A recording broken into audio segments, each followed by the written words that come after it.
Heyo, OmniDog here. All my Omni pups and Omni kittens out there. Thanks for tuning in to a video about my favorite fantasy graphic novels, fantasy comic book collections. And this was something that was suggested by a guy who shall go, he will remain nameless. Because his name's Omar Reyes Jr. Oh, sorry, I said your name. Sorry, dude. No, but thank you for suggesting this, Omar, because this is a really good idea. I have a ton of fantasy books that I am happy to share that I think people will get a big kick out of. Enough so that this is going to be a two-parter. And so that I don't make this a 45-minute video, let's get going. First one is 3 books. Do I have all 3 here? I do. Some I have all 3 or 4. Some I just have 1 copy of it. This would be Middlewest by Scotty Young, who is becoming a really good writer, and art by the fabulous Jorge Corona. And here's books 1, 2, and 3. They're all in print. Number 3 just came out. And out in the middle of nowhere, I had to write notes for this. Out in the middle of nowhere, young Abel is living a normal, boring life. But a storm appears and wipes out everything. Let's see if we can get some good art there. A storm appears and wipes out everything and lets Abel discover he may have a secret within him. With the help of a talking fox, Abel sets out and finds out how magical a place the world could be.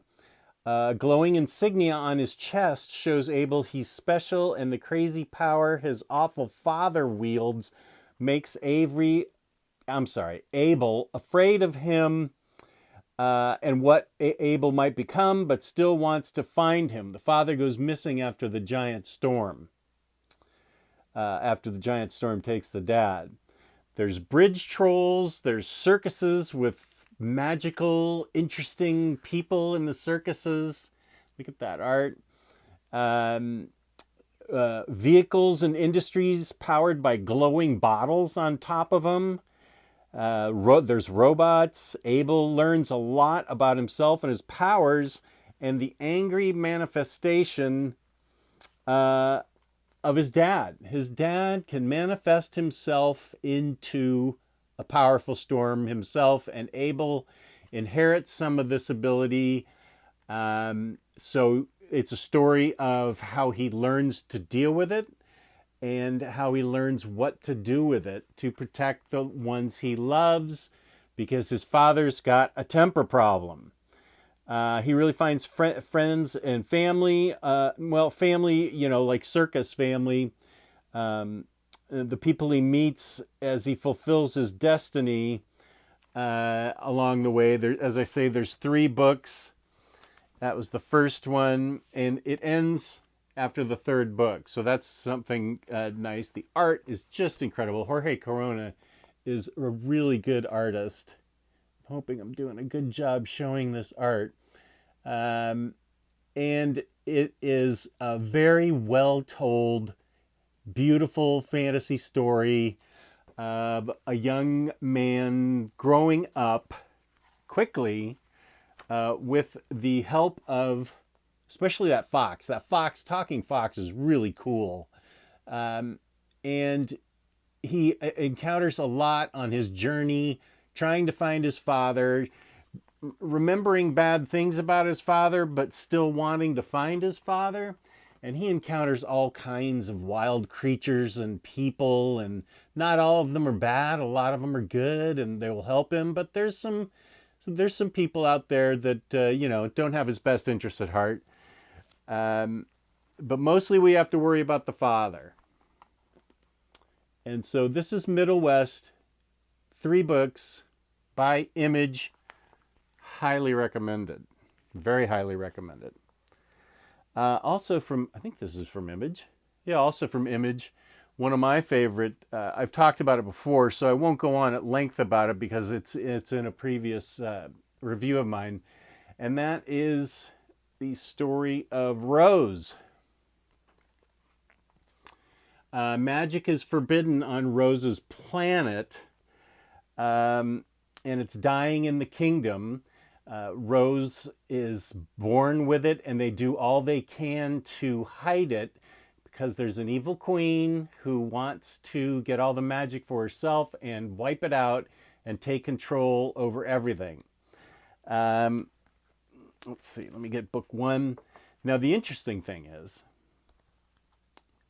there is Rose. If she grew up back in the days before magic was dying and outlawed, a sorcerer would be called a guardian, and they would have a cat, Khat, which would be a giant, not just cat, but like panther, that would help her with her spells, him and or her, with her spells, and help make the world a better place. They were inseparable, the cat and the guardian.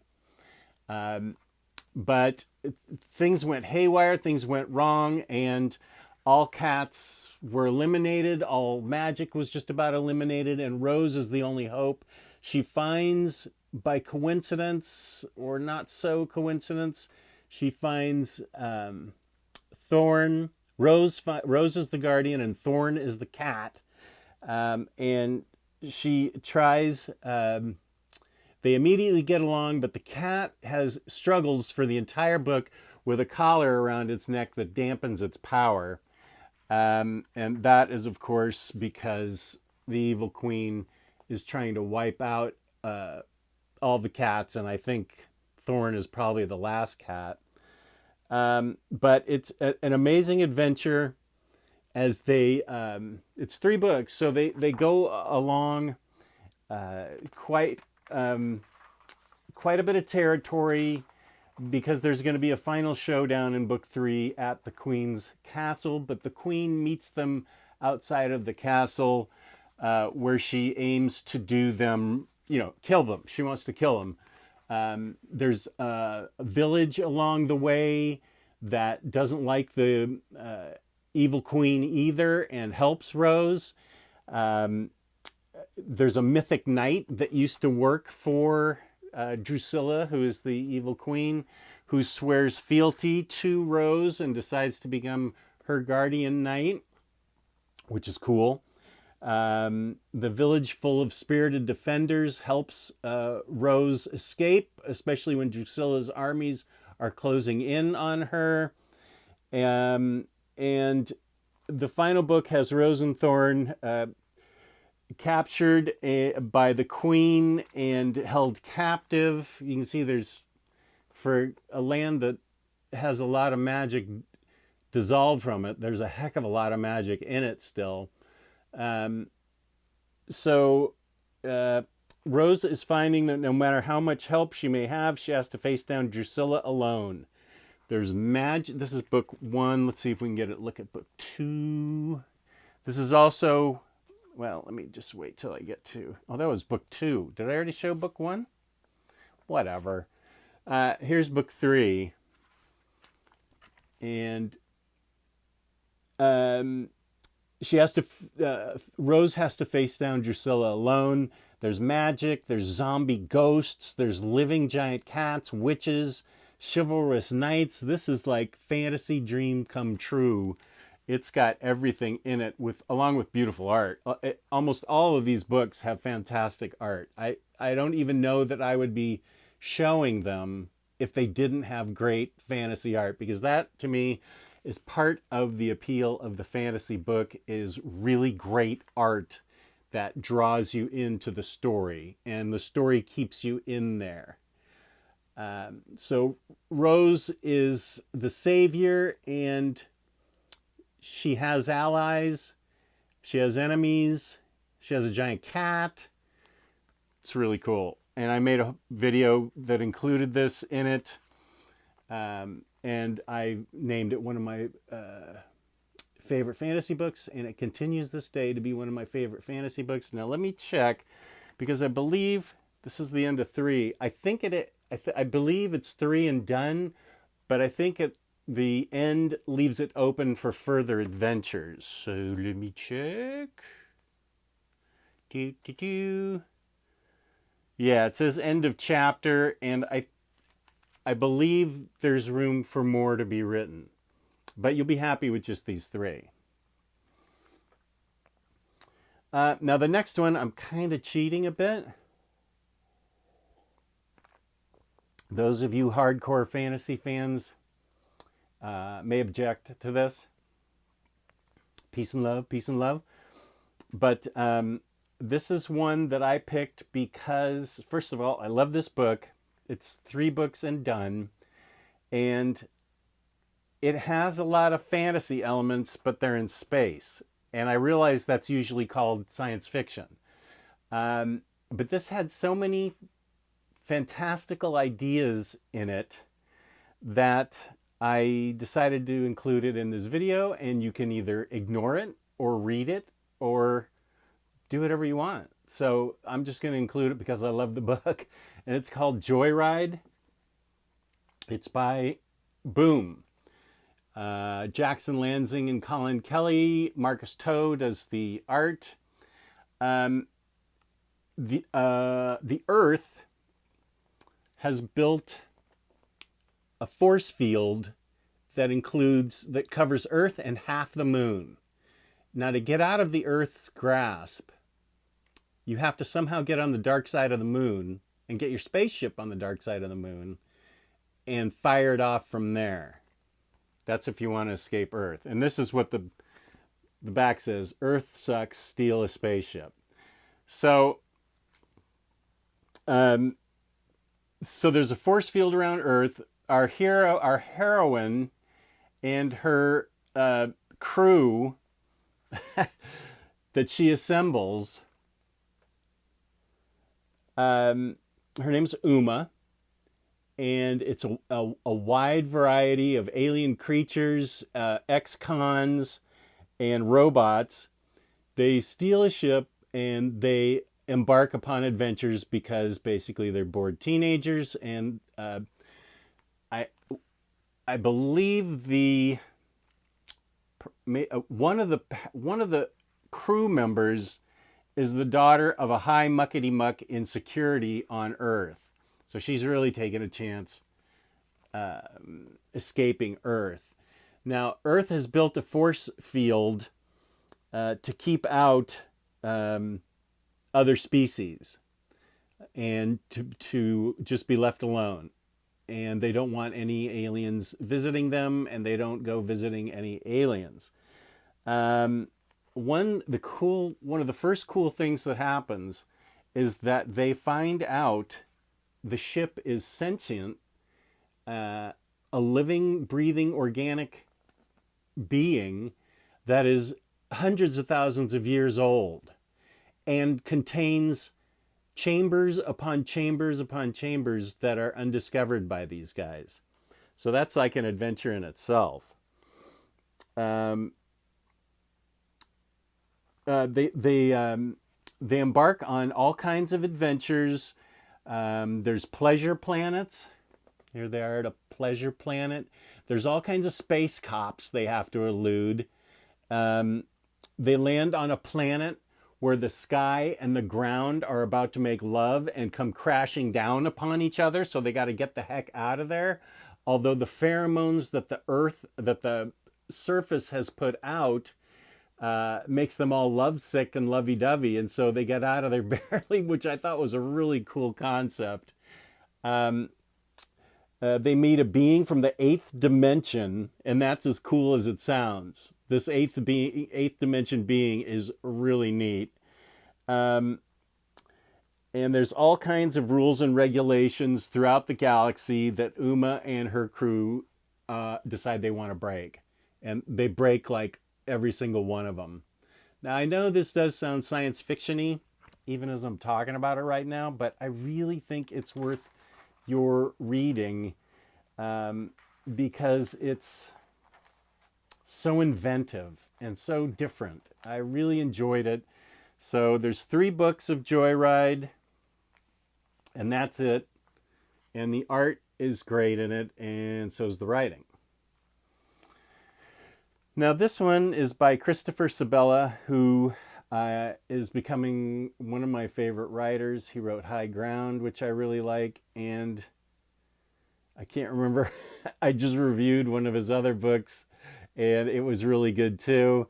But I really liked Welcome Back. There's two books to this. Which one's which? This is volume 1, and this is volume 2. Here's the interesting concept. They're on Earth, and they are reincarnated warriors, these two women. And they have grown up and discovered each other and fought each other for thousands of years, continuing a war that they have no idea why they're fighting anymore. But the cycle's the same. They grow up normally, something triggers their memories, and they start to go after each other. And there's people in charge, people around them on Earth, all of a sudden get their memories clicking back in place. They are also reincarnated, and they go after each other until one of them kills each other and the cycle starts again. And there are rule keepers to this. It's almost a game to them now. There are rules to this war because it's down to the two of them. But these two, when they finally meet, they start to try and kill each other. They have weapons. They find weapons and use them on each other. And then something funny happens. They fall in love with each other, and they say, "We're not going to fight in your war. We're going to quit this war."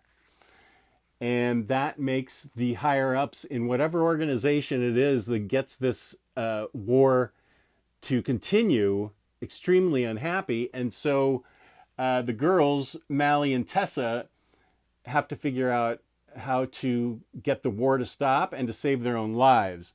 Like, I think Mally's dad gets reincarnated as a little girl and is one of their unofficial advisors. And it is just a blast. It is so well written and so interesting that these people keep getting reincarnated only to try and kill each other. And so I cannot recommend this enough. I really love this. I'm sure I did a video review of this earlier. And this is book 1. Let me show you a little bit from book 2. And I just think it's the bee's knees, man.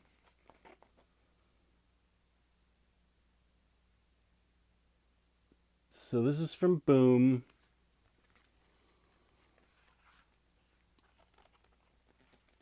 And I like it a lot, and I think you will too. This is definitely a fantasy book. It is really written well and drawn exceedingly well. So I highly recommend this. Welcome Back. Welcome back. Now the next one is there's just one book, but I think it ends. It's one of those books that ends, but it ends kind of open-ended so that you can either accept it for what it is, or there are more adventures that could be happening. Since I'm a trade waiter and I do graphic novels and comic collections, I don't know anything about single issues. Any one of these things that I say it could be going on, could well be going on, and I just don't know it because I wait for the collected edition. So that next one's Blackbird. I'll be honest, I bought this because of the premise, and I thought the cover was cool. And there's magic in LA, and Nina feels it. And she is Hispanic, and Nina Rodriguez is her name. Let's get a little bit better picture of it. But this incredibly powerful beast kidnaps her sister. Now, Nina knows there's magic in LA. She doesn't know much about it. She can access a little bit of it, but LA, in fact, is ruled by several cabals, and they are constantly fighting each other through the mythic and magical realms.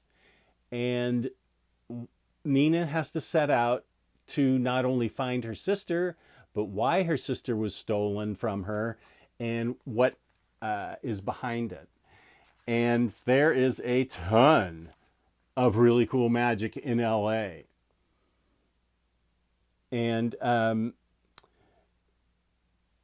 the highlights of this book include the living can come back to life, various animals talk in it, and there are gemstones with power that they are trying to get to.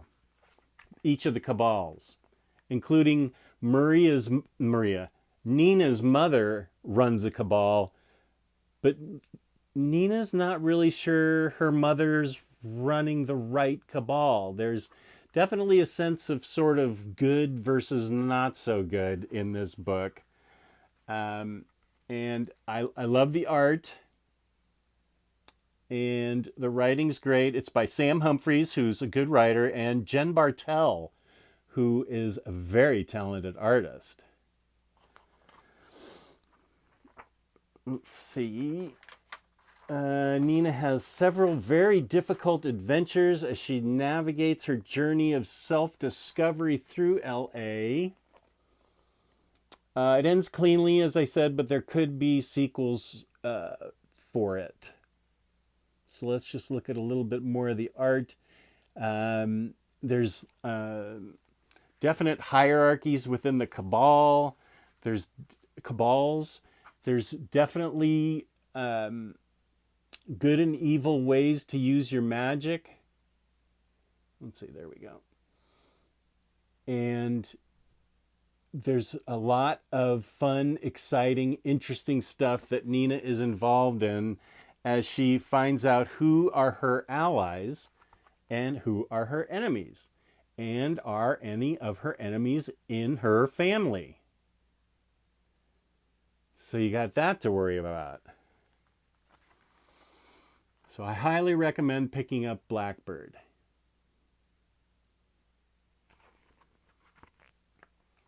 Okay, one sec. I am extremely parched. Thank you.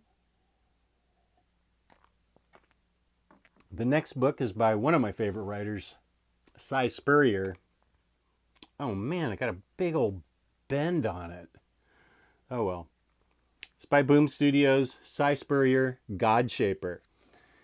This is the book that is so fantastical that some people may have trouble grasping the concept, but I didn't have that much trouble grasping the concept, and I'm not Einstein, so I don't think you need to be Einstein to grab this concept. Cy Spurrier's a good writer, so he knows how to write to people. I think people just have to accept the fact that it's in the late 50s and the laws of physics disappear, and in their place, everybody gets their own god, their own deity, to help with things like electricity and food and transportation.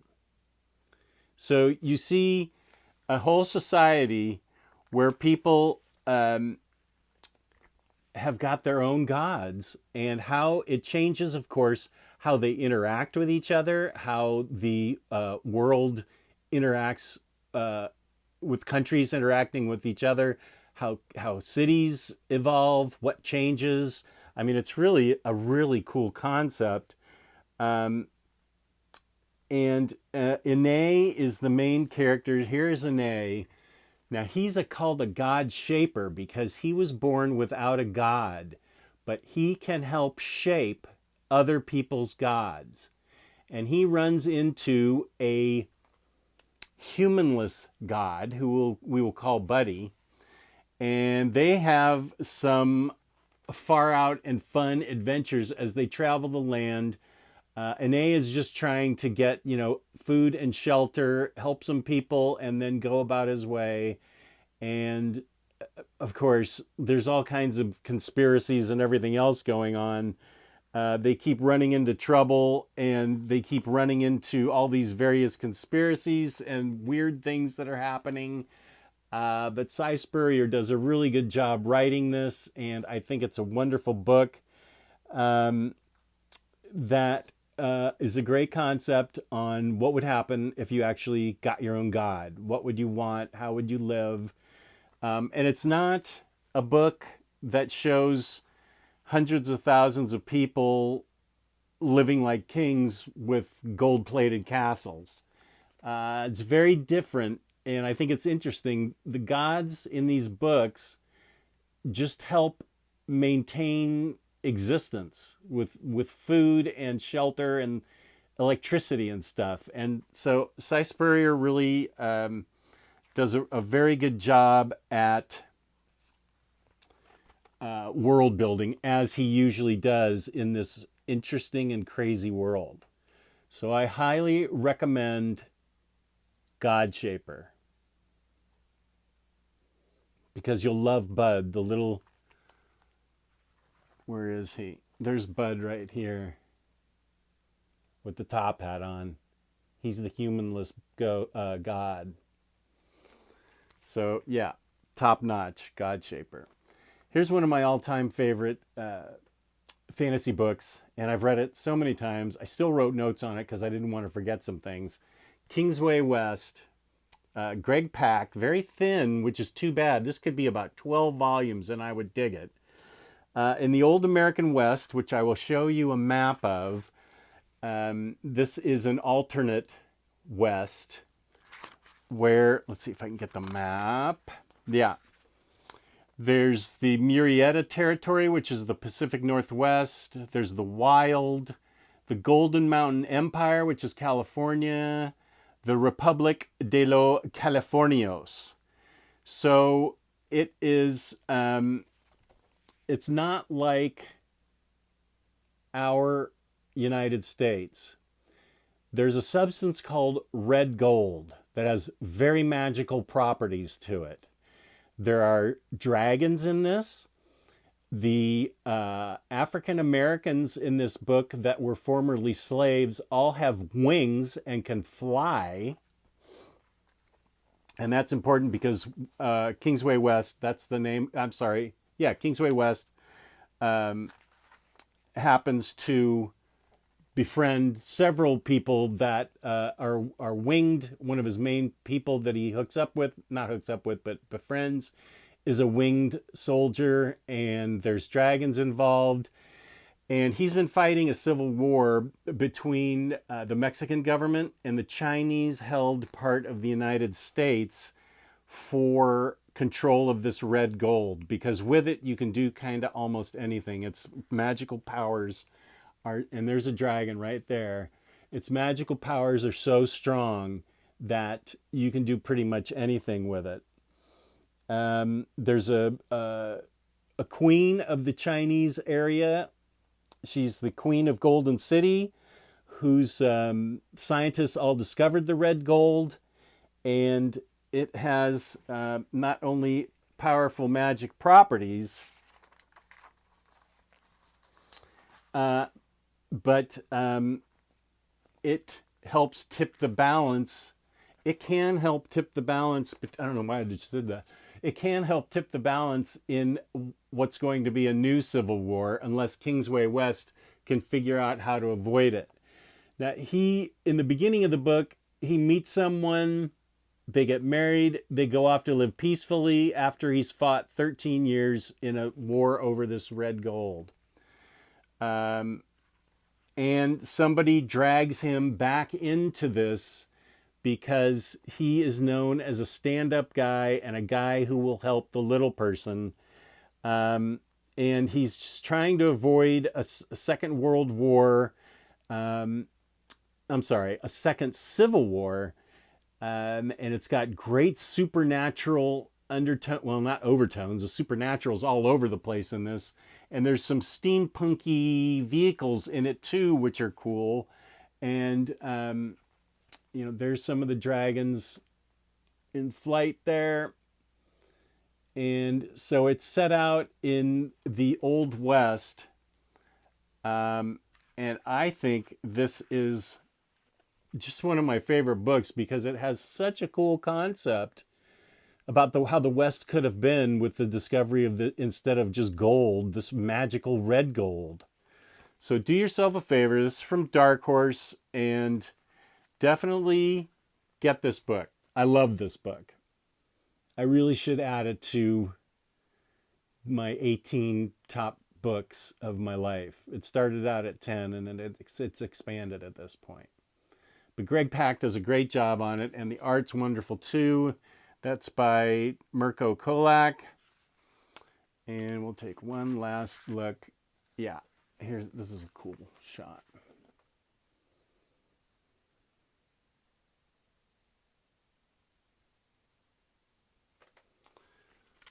Kingsway West. Get it. Seriously, I mean it. Lake of Fire. This was a recommendation from Magai Omar at Near Mint Condition. And he was 100% right about it. This is a fantastic. This is a fantastic fantasy novel, fantasy graphic novel, which the idea is in the 13th century, there are crusades going on in France and Europe, which is true.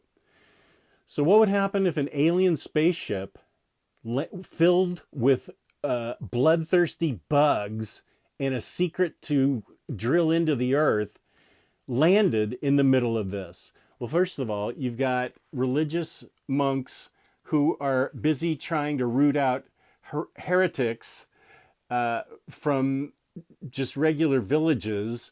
You've got fortresses set up of normal people who are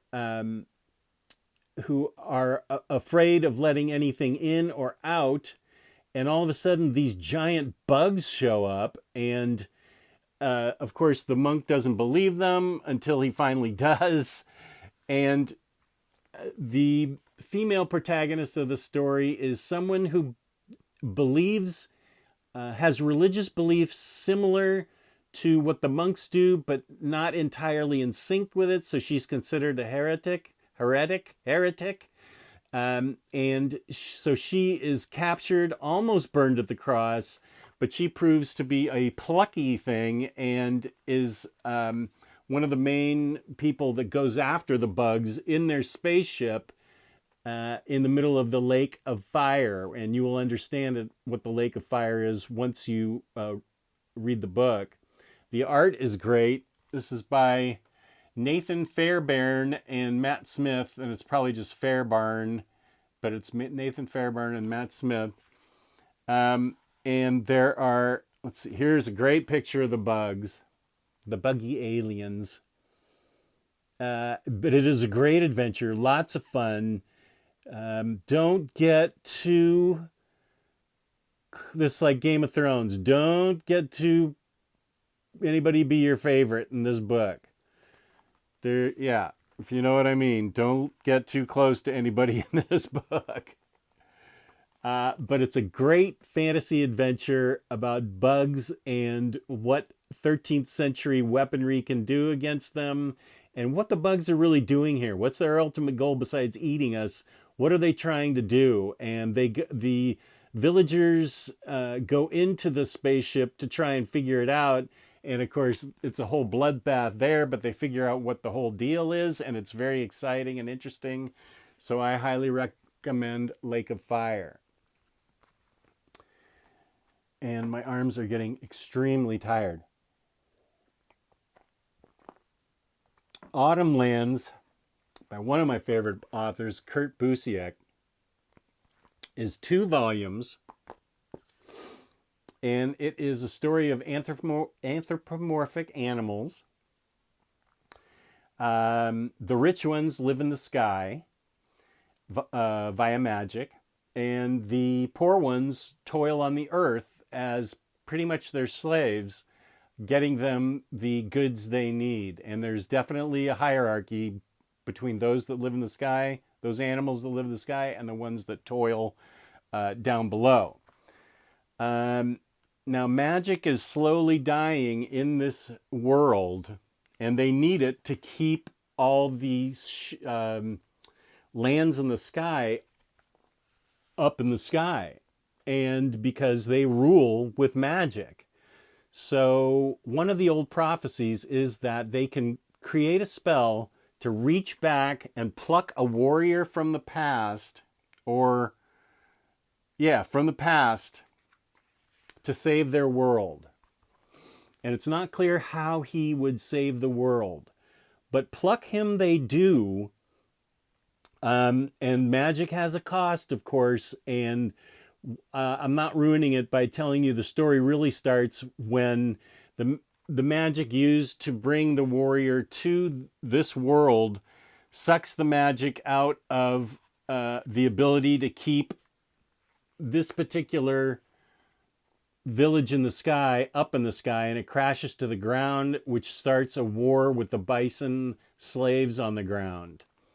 Now, this warrior doesn't know why he's there, but his initial instinct is to fight. And so he gets a group of good anthropomorphic creatures from the skyward cities, and they go on a quest together because they want to find out what is causing the drainage of magic, what is causing any of this turmoil. And of course, since he's a warrior, there's tons of fighting. And the idea is somehow this warrior is going to stop the drain of magic and bring it back. There's all kinds of chicanery going on.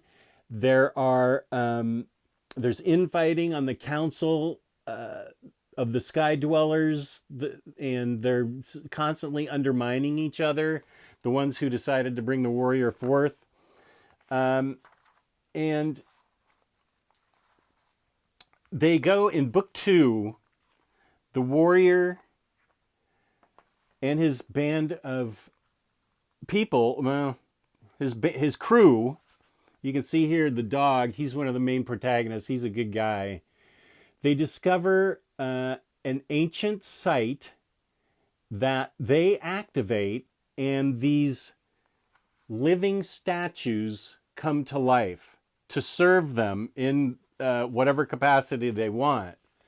And I believe this woman here is a god. They also run into various gods on their trip, and they want to know, the warrior and his crew want to know what this god is up to, why